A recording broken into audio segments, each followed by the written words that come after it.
Hello नमस्कार प्यारे विद्यार्थियों। स्वागत है आप सभी का आपके खूबसूरत से यूट्यूब चैनल एससी क्लासेस। प्यारे विद्यार्थियों, आज की इस वीडियो में आपके क्लास 12th बिहार बोर्ड की हिंदी, जिसका नाम आप सब जानते हैं दिगंत भाग 2 का पहला हम लोग चैप्टर लेंगे बातचीत। ठीक है, गदखंड से लेंगे और उसके इसमें हम लोग महत्वपूर्ण ऑब्जेक्टिव को हम लोग जो है वो देखेंगे। और प्यारे विद्यार्थियों, जो बात यहाँ पे लिखी गई है कि बस याद कर लो परीक्षा के लिए काफी है, ये बात बिल्कुल सत्य है। तो आइए देर ना करते हुए सबसे पहला क्वेश्चन लेते हैं और साथ ही साथ आप जाते जाते कमेंट करके ये बताना कि आपको कितना ज्यादा आप स्कोर कर पाए, आप अंक अर्जित कर पाए इस पूरे ऑब्जेक्टिव क्वेश्चन में। आइए पहला क्वेश्चन देखते हैं। बातचीत जो है शीर्षक निबंध के निबंधकार का नाम बताएं। यानी कि पहला बात तो क्लियर हो गया, ये एक निबंध है, बिल्कुल सही है। इसके निबंधकार कौन है? सवाल ये जनता पूछ रही है। बालकृष्ण भट्ट, चंद्रधर शर्मा गुलेरी, रामधारी सिंह दिनकर या इनमें से कोई नहीं। तो भट्ट जी की है तो आंसर ए हो जाएगा। क्या जी? बताइए जरा। Balkrishna Bhatt is the right answer. Okay प्यारे बच्चों, आइए अब हम आपके सामने प्रस्तुत करते हैं सेकंड क्वेश्चन। बालकृष्ण भट्ट जो है किस युग के निबंधकार हैं? देखो ये सवाल जनरली सवाल जो है परीक्षा में पूछे ही जाते हैं, इसलिए निबंध की बात हो, रचना की बात हो, जन्म मृत्यु की बात हो, जन्म स्थान की बात हो, ध्यान देना। प्रसाद युग, भारतेंदी युग, द्विवेदी युग या फिर स्वतंत्रता उत्तर युग, यानी कि आजादी के बाद के युग के हैं। क्या इसका करेक्ट आंसर होना चाहिए? करेक्ट आंसर हो जाएगा इसका भारतेंदी युग के हैं। सही जा रहे हैं। क्वेश्चन नंबर 3 देखिए। बालकृष्ण भट्ट किस काल के रचनाकार हैं? किस काल के रचनाकार हैं? आदिकाल, भक्ति काल, रीति काल या आधुनिक काल? यदि आप इनके जन्म और मृत्यु को देखें तो आप एकदम श्योर होके बता पाएंगे कि ये आधुनिक काल के कवि हैं।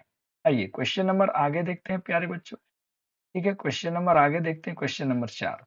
बाल कृष्ण भट्ट की रचना बातचीत क्या है? क्या है ये? देखिए ये चैप्टर से रिलेटेड हमेशा पूछता है।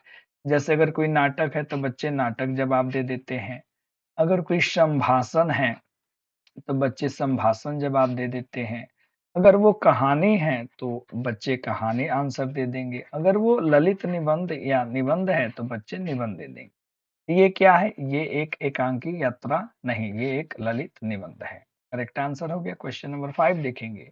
बालकृष्ण भट्ट का आपको बताना है जन्म कब हुआ था। 23 जून 1884 को, 23 जून 1844 को या 20 जुलाई 1902 को या 18 दिसंबर 1834 को। कब हुआ था बालकृष्ण भट्ट का जन्म? तो आप देख सकते हैं 23 जून 1844 को, है ना।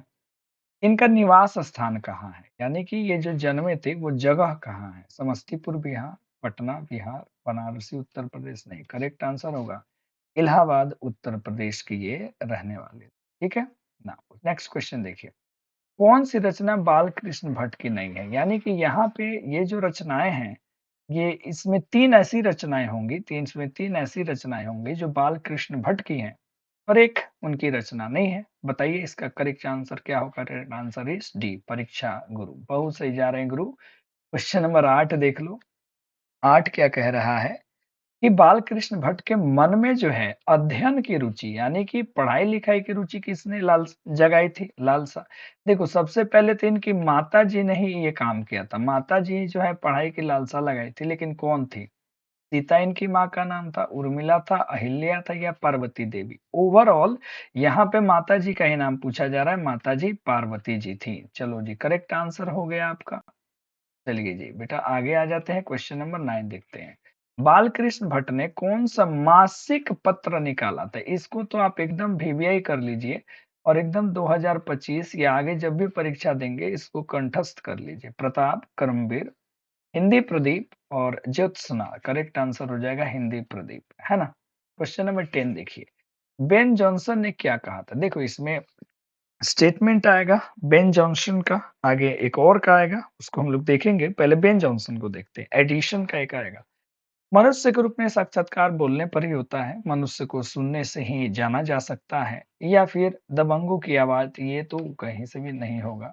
विनम्रता से अपनी बात हमें कहनी चाहिए, ये तो हमें लालच दे रहा है। उन्होंने ये बात कहा था कि मनुष्य की जानकारी कब होती है? जब वो बोलता है। उसका साक्षात्कार कब होता है? जब वो बोलता है।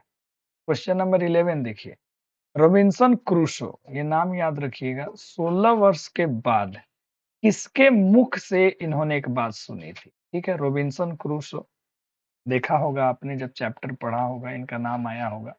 16 साल से ये जंगल या किसी आइलैंड पे होते हैं, है ना? द्वीप पे ये रहते हैं।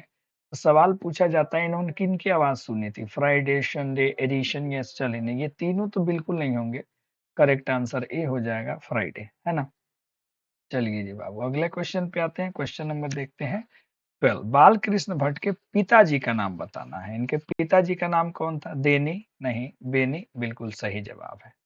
आइए अगला क्वेश्चन देखिए, क्वेश्चन नंबर 13, बातचीत के माध्यम से बालकृष्ण भट्ट क्या बतलाना चाहते हैं? बालकृष्ण भट्ट क्या बताना चाहते हैं बातचीत के माध्यम से? बातचीत की शैली, भाषण की शैली, संवाद की शैली, कोई नहीं। इसका करेक्ट आंसर क्या होगा? बातचीत की शैली, ये is the right answer. Now question number 14, Bhatt ji को किसने अंग्रेजी, हालांकि इसको हम लोग ऐसे लिखते हैं, सभी बच्चे को पता है, ठीक है, अंग्रेजी साहित्य के एडिशन और स्टेलिंग की श्रेणी में रखा था? कौन थे? हजारी प्रसाद द्विवेदी, डॉक्टर नरेंद्र, नहीं, रामचंद्र शुक्ल जी ने कहा था कि ये इतने बड़े निबंधकार हैं कि इनको एडिशन और स्टेलिन की कैटेगरी में रखा जा सकता है। बालकृष्ण भट्ट का निवास स्थान कहाँ है? ये रहने वाले कहाँ के थे? तो इलाहाबाद जैसे आ जाए आंसर की तरफ तड़प जाओ।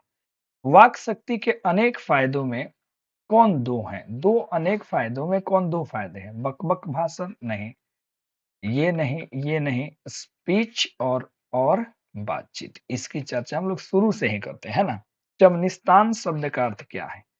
तो देखो बहुत बच्चे जो है इसका एक देश का नाम बता दें, चिमनी बता दें, राज्य बता दें, लेकिन करेक्ट आंसर होगा हरे भरे बागों का इलाका। 18 नंबर क्वेश्चन देखते हैं कि अंग्रेजी लेखक एडिशन, एडिशन का क्या मानना था? तीन व्यक्तियों में सच्ची बातचीत हो सकती है? नहीं, असल बातचीत दो व्यक्तियों में होती है, बिल्कुल सही बात, ये आपने पूरा पढ़ा होगा, है ना? इसी में यूरोप वासियों का एक बात आया होगा, आर्ट ऑफ कन्वर्सेशन, ठीक है, वो वाली बात आप याद रखिए। क्वेश्चन नंबर 19 देखिए, चांडू खाने शब्द का क्या है अर्थ?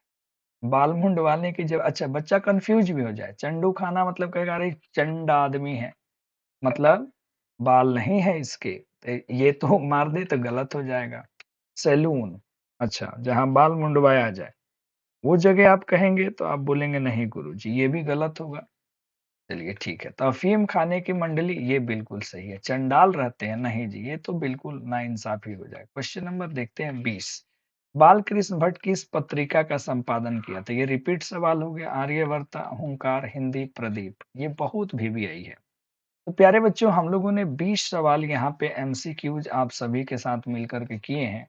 Now this is your time to count your score and comment, और आप क्या करें, कमेंट करें कि भैया आपने इस 20 में कितना आपका सही मत आया है। फिर मिलते हैं अगली वीडियो में, तब तक के लिए धन्यवाद।